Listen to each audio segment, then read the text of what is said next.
ஒரு ஊரில் ஒரு ஆள் வாழ்ந்துட்டு வந்தார். நல்ல விதமாக அவர் குடும்பத்தோட சந்தோஷமாக இருக்கிறாரு. எப்போவுமே அவர் மகிழ்ச்சிகரமாக குடும்பத்தோடு இருக்கிறப்போ இந்த விஷயம் எல்லாத்துக்கும் பரவுது. அது ராஜாவுடைய அந்த நாட்டுடைய ராஜாவுடைய காதுக்கு போகுது. அப்போது ராஜா அந்த ஆளை கூப்பிட்டு, நீ எப்படி இப்போ குடும்பத்தில் எல்லாத்தையும் ரொம்ப ரொம்ப மகிழ்ச்சியாக வச்சுருக்கிற அப்படின்னு போட்டு கேட்குறாரு. அதுக்கு அந்த ஆள் அது ரொம்ப ஈஸிங்க ராஜா, என்னோடய வருமானத்தில் பாதி கடனாக கொடுத்துட்றேன், மீதி கடனை அடைக்கிறதுக்கு கொடுத்துட்றேன் அப்படின்னு போட்டு அந்த ஆள் சொல்கிறாரு.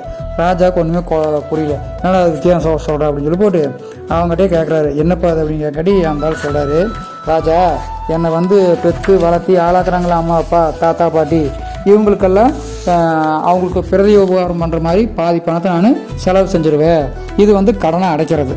அதே சமயம் என்னோட தம்பி தங்கச்சி குழந்தை குட்டிங்க அவங்களுக்கு பின்னாடி வரவங்க இவங்களுக்கெல்லாம் மீதி கடனாக செலவழிக்கிற, அதாவது பின்னால் எனக்கு வயசானப்போ அவங்க திருப்பி உதவி பண்ணுறதுக்காக அப்படின்னு போட்டு அந்த ஆள் சொல்கிறாரு. அப்போ தான் ராஜாவுக்கு புரியுது, ஓகே இந்த ஆள் நல்ல விதமாக திட்டமிட்டு அருமையாக வாழ்கிறான் அப்படின்னு போட்டு அவனோட சந்தோஷத்துக்கு மகிழ்ச்சிக்கான காரணத்தை கேட்டு அவரும் அதை பின்பற்றதுக்கு ஆரம்பித்தாராம். இந்த கதை மூலியம் நம்ம தெரிஞ்சுக்க வேண்டிய விஷயம் என்னென்னா, எப்போவுமே சம்பாதிக்கிறத நமக்காக பாடுபட்டவங்களுக்கும் நம்மளை காப்பாற்றுறவங்களுக்கும் நாம் கொடுக்கறது மிகவும் நல்லது அப்படிங்கிறத நல்லா தெரிஞ்சுக்கணும். கதை கேட்ட உள்ளங்களுக்கு மிக்க நன்றி.